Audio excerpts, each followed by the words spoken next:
सनातन संस्कृति के लिए समर्पित आचार्य महेंद्र मिश्र मानस मणि जी के YouTube चैनल को सब्सक्राइब करके सुंदर भजनों एवं कथाओं की अमृत वर्षा का लाभ प्राप्त करें। जितने कारण हैं, ध्यान रहे दुनिया में पाप बढ़े तो पाप बढ़ने के बाद भगवान को आने में देर लगेगी, इतना जल्दी नहीं आएगा। और जितने कारण हैं उन सब कारणों में आने में मेरे ठाकुर जी को देर लगेगी, लेकिन सच्चा प्रेमी के हृदय में प्रेम उमड़े तो महादेव कहते हैं देवी भगवान को आने में जरा भी देर नहीं लगती, एक क्षण नहीं लगता उसे। हाँ, कितने प्रमाण दो मैं। एक बार दो व्यक्ति किसी गांव के, उनके मन में आया ना कि हम भगवान का तपस्या करने जाएंगे, भगवान के दर्शन प्राप्त करेंगे। और वो दोनों तप करने के लिए गए। एक पीपल के पेड़ के नीचे बैठ गया जंगल में, एक वट वृक्ष के नीचे बैठ गया।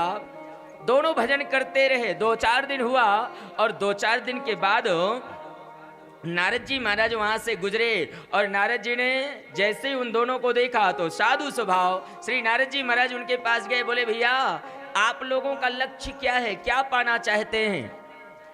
जो पीपल के पेड़ के नीचे बैठा था उसने कहा, बोले महाराज आप भगवान के पास जाते रहते हो ना? नारद जी ने कहा हाँ मैं तो रोज जाता हूं। बोले भगवान से पूछना कि मुझे कितने दिन के बाद दर्शन देंगे वो। और जैसे ही कहा कितने दिन के बाद देंगे, नारद जी ने कहा ठीक है आपका संदेशा मैं बोलूंगा। बट वृक्ष के नीचे जो था उसके पास गए, उसने भी यही शब्द कहा।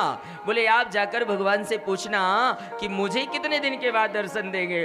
भगवान के पास जब नारद जी गए, ठाकुर जी से दोनों का संदेश कहा। बोले प्रभु मृत्युलोक में एक व्यक्ति पीपल के पेड़ के नीचे बैठा है और एक व्यक्ति वट के वृक्ष के नीचे बैठा है, और उन्होंने कहा है कि हमें दर्शन कब होगा।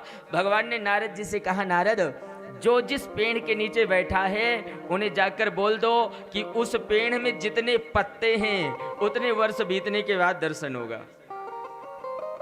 नारद जी आए, सबसे पहले जो बट वृक्ष के नीचे बैठा था उसके पास गए। उसने कहा मेरा संदेशा भेजा। बोले हाँ। बोले भगवान ने क्या कहा है? बोले भैया पत्ते गिन इस पेड़ में जितने हैं, जितने पत्ते उतने दिन के बाद दर्शन होंगे।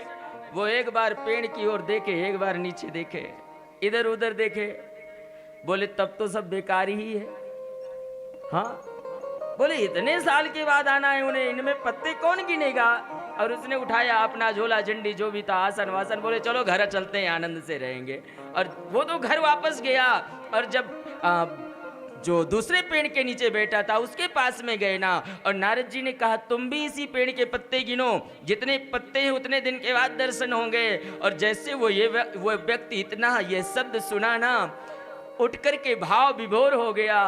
उसने देवर्षि नारद को प्रणाम किया। बोले बाबा आज मेरा संदेशा अगर मेरे हरि के पास पहुंचा है तो कम से कम उसने कहा तो कि मैं आऊंगा। और जब इतना प्रेम आया उसके अंदर, वो नाच नाच के गुणगान करने लगा, रोने लगा।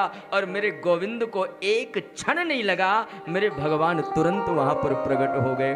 मैं प्रार्थना करूं मेरा परमात्मा मिले, मेरे हरि का दर्शन हो। तो सबसे पहला कारण प्रेम। हाँ, प्रेम सूत्र कहता है। लेकिन प्रार्थना करूं ना, प्रेम करना तो ईश्वर से। हाँ, एक दिन का, या मैं कल कह रहा था आज हमारा प्रेम कभी बदलता है, कभी ऊपर कभी नीचे कभी इधर उधर। क्यों मेरे भाई बहन? धन संसार को दे देना, शरीर भी संसार के काम आ जाए तो दे देना, लेकिन ध्यान रखना मन किसी को नहीं देना है। मन में केवल वर्चस्व मेरे भगवान का होना चाहिए, मेरे ठाकुर का होना चाहिए। हाँ,